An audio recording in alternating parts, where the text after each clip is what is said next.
I love forms and transformations. While I'd love to say my favorite transformations was watching a vaguely white guy commit crime after developing from his humble starting point of not doing that, in reality I'd have to say I prefer the more flashy stuff. If I was feeling cute, I could break down how the Wild Force swords are a genius evolution of slowly showcasing different sword strengths to then eventually merge to their own mega swords, where their strengths are amplified thanks to the combinations they created, with their strengths being showcased not only while they're being tamed as the Wild Swords, but also in their temporary incorporation to the Wild Force Mega Sword, which happens before they become a part of their own formation, with this pattern culminating in the famous and most powerful Ice's Mega Sword, which was the build to the peak. Which is what I would say if this was a video about that. Look, to get into the point of what this video is actually about, a question needs to be asked. Which is more interesting?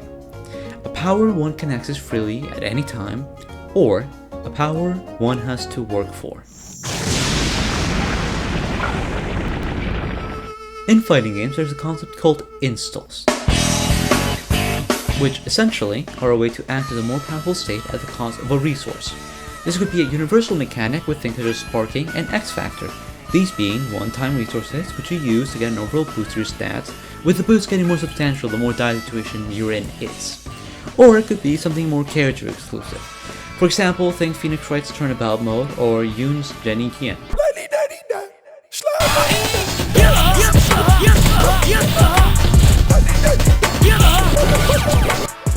In these, you're given a power-up only this character can access for a limited time after using a gatherable resource. Installs follow the principle of needing to give something up for the sake of gaining an advantage. There are lamer installs like Super Broly's, where by hitting his level 3 super he gets increased attack and gathers ki automatically, which is kinda lame because there's basically no cost besides hitting the damn thing. If you've played fighters, you know how easy it is to throw a level 3 into a chain. However, there's also cool installs which have interesting consequences for the gameplay. And this interception and this mechanical niche area run into one of my favorite tropes, red mode, wherein a character turns even more red to gain power. Install wise for this trope, we have Makoto's attack mode, her third super art in Street Fighter Third Strike, where she gains a 75% damage buff at the cost of losing her ability to block. This is a super which really pushes the idea of advantage and the game plan of Third Strike, as when it activates your only option is to parry incoming moves, therefore being able to read your opponents well enough nets you insane rewards, and failing to do so gets you waffled. You know, waffled, the famous term for when you get your ass kicked. It essentially sets either one of the two players up for insane rewards. In theory, unless the opponent tries to space Makoto out or blocks while waiting for anything punishable, or was forcing her to 50-50 on wake-ups and she can't block, can only parry one of them, or they try to stone her out, which their only option would be to parry and then maybe jump in, which is in itself risky, or maybe I'm starting to think the super is bad. However, it sure as hell has a red mode, more than most things in this game. So, Makoto aside, we have the big one, possibly the namesake of the fighting game installs, Soul Bad Guy's Dragon install. This form has quite possibly one of my favorite designs ever, in a fighting game or otherwise, taking Soul's already sick design and turning him to a demon, and that goes just insanely hard. While my favorite Soul Bad Guy design is from Overture with Sick Row, which makes him look at mix between a guy from the desert, like a Wild West type of deal, Soul and Order Soul combined, even with those factors, I still think that XRD's Dragon install is way sicker. He dons a void which is edged by red, and his body becomes like a flame. Mechanically, in XRD at least, Dragon Install is a high-risk maneuver which makes most of your moves absolutely insane, allowing for big damage and deadly combos. Also, whenever it activated, it triggers its own theme song on demand, which, holy shit, that goes so fucking hard! Why would I do literally anything else when I could Dragon Install? The drawback of Dragon Install, however, is that once it runs out, you're left minus and can't move for a minute, meaning the opponent can easily go up to you and get a nutty punished, like a combo, or they have their own super. It's risk versus reward while also requiring you to give up meter to access it. Extremely sick. Plus, you have to account for the fact that in Dragon Install, you have to have lapped out enough stuff to be able to hit stuff on it. It's not like you'll just activate it and, oh my god, I can do things. No, you have to know how to play the game. In Strive, Dragon Install only makes an appearance as a visual flare to Soul's level 2 super, which is a moving command grab, and while not as cool as the install, it is a fun move to use to punish people who were carelessly pressing buttons or trying to camp me out. However, it generally isn't the best option to hoard your bar for this, as you can spend bar to roam and cancel and get far more guaranteed combos after cracking your opponent's defense, like, neutral. But still, in a way, Dragon Install and Strive is still power at a cost. Power at a cost. Power at a... I choose...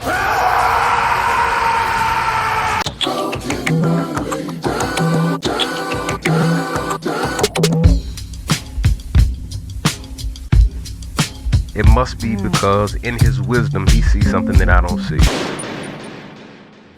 So you know how this goes by now. I go through some anime examples and set boxes to get us both thinking through this. However, this time since transformations are so context dependent on the series, it would take a really long time to do multiple, so I'll be looking into one idea, one version of this trope. Transformations at a cost.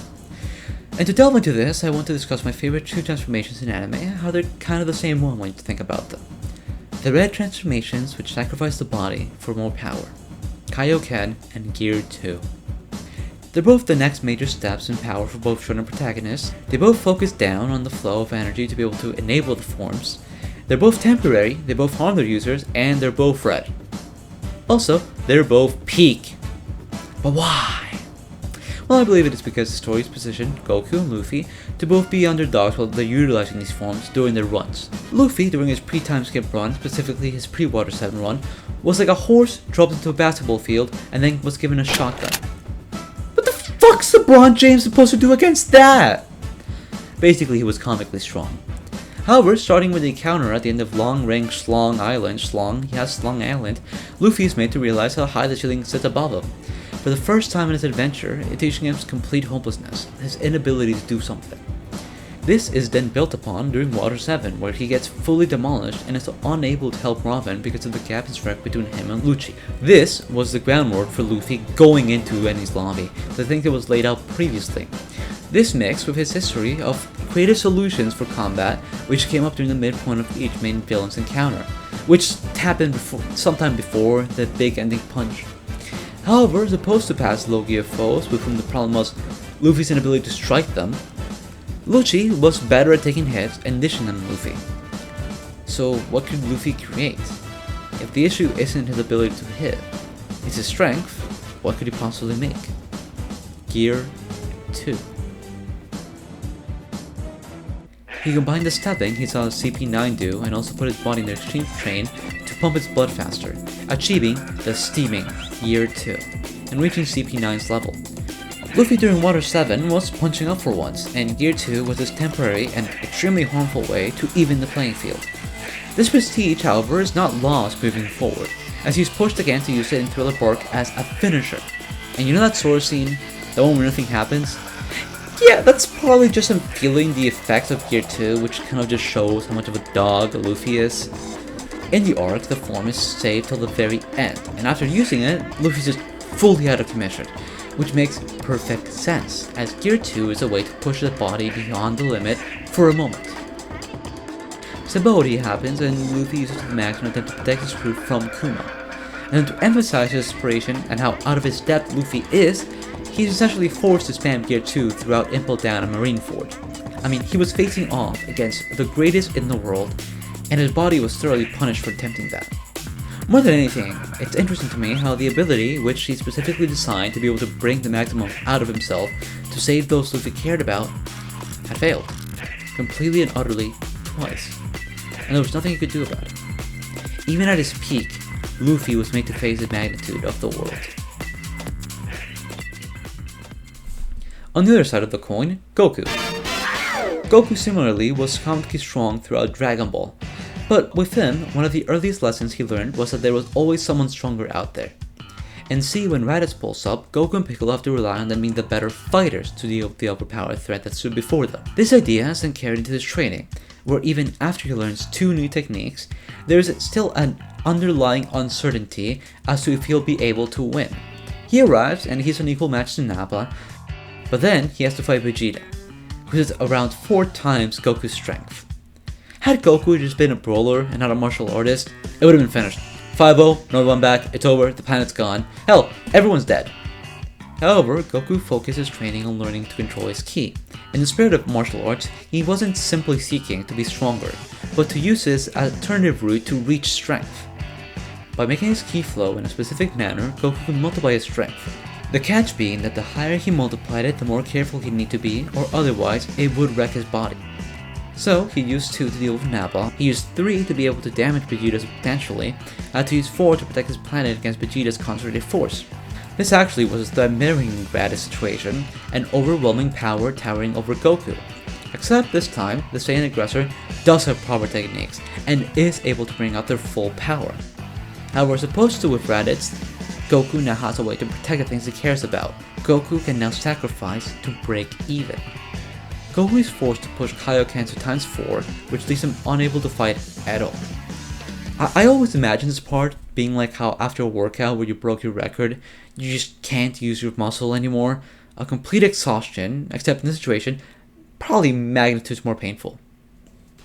In spite of Goku winning the clash, the battle continued, and the recoil led to him being forced to rely on others to clutch it out, well, to help in any way he could. Goku was the underdog during this encounter because he was significantly weaker than his opponent. However, he is still framed as a beacon of hope for others, for his friends. This is observable in Namek too, where while he is far weaker than Frieza, Goku gets the pull up against Ginyu Force in the heroic step-in when Frieza is torturing Vegeta. These moments and the reactions of the other Sea Fighters are what allow Goku to maintain his feelings of a last desperate hope, the hero, remaining an underdog. Kaioken gets his last uses here with Goku having mastered up to 10 times and facing Frieza. Throughout the fight, he slowly realizes his true strength with Frieza, and just how outmatched he is. With ×10, the highest he has mastered and is able to continually fight in, being but a drop in the bucket compared to Frieza's max power. Here, we also get one of my favorite moments where Frieza told Goku that even with the energy he has since Goku is holding in reserve, he'd only be able to match 50% of Frieza's true power. Goku, just like the audience, assumes this has to be a bluff, coming from a place of arrogance in Frieza, only for Goku to realize the truth, and proceed to get dog walk even while repeatedly using ×10. Now, with his hands tied and him slowly losing steam, Goku has to pray that Frieza is bluffing, and he pushes his body to generate 20 times his power, getting in an incredible combo which ends with a Kamehameha which contains all his strength, only for Frieza to tank it, standing there as if he scraped his hands from a fall.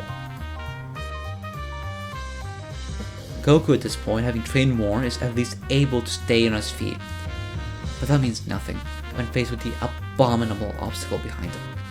And now, with having disturbed the beehive, Goku has no other chance of winning off of his own strength. This underdog angle gives the forms a very distinct type of hype, where the being deployed is how you know shit's about to go down. As opposed to something like a magical girl transformation or a ranger morph, these forms are their best when their utility is being challenged, and not when they're being used as simple power-ups. If you'll notice, I don't really have much to say about Ginyu vs Goku, nor do I really care for post-time skip Gear 2. Also, since we're on that, it's kind of funny to think that technically, Red Rock is Gear 2. Meaning that one of the best One Piece episodes based around showcasing a Gear 2 attack, a Gear 2 feat, if you will. Let's be honest, the moment Luffy could use Gear 2, and it wasn't seen as a desperate move, that was when part of what made it so special was lost. Kaioken thankfully doesn't suffer from serious power creep, as instead just disappears for the rest of the anime with no mentions outside of a singular case in filler, and couldn't Cell have used it when he was in a clash? I mean, his powers come from like knowing Goku did. Like, I'm just saying, we need a lower explanation for that. Because maybe that's how he's so strong. That's how Cell's strength matters. Like, he was made to flow with the way Kaioken flew because they're scientists. However, they never confirmed this. You can't use this to prove what I said. He should have been able to use Kaioken right there. Anyways. I think it's also interesting how in these very same series we see their weaknesses being reused for their, at the time, peak forms. You can only use them for a temporary amount of time and you end up weaker after it runs out. Something applicable to Super Saiyan 3 and Gear 4 respectively. Also, since I didn't realize it while writing the script, Gear 5 also falls under this. These are attributes extrapolated from the GOATs Kaioken and Gear 2. This makes sense as an attribute for the strongest form, as it gives a reasonable excuse as to why they don't simply use these forms right away and end the problems. However, the moment Gear 2 had its time limit removed was the instant sign that Luffy would get something new to reach grander heights. A good form and a good transformation are the ones which enable someone to do something they couldn't have done prior to them, be it emotionally or physically. What Kaioken and Gear 2 were enabling though was a weaker fighter having a way to win. While it wasn't in the most creative way possible you could execute that type of idea, it excused having giant gaps in strength which could be displayed while main characters getting dominated, showcasing how strong the antagonists are. However, it also maintained a believable out for them, which for obvious reasons they couldn't use instantly while getting dominated. These forms maintain logic while opening more chances for drama.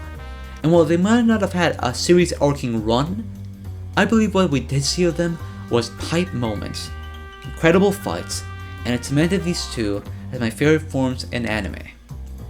My two favorite forms in anime, which in many ways are actually just one.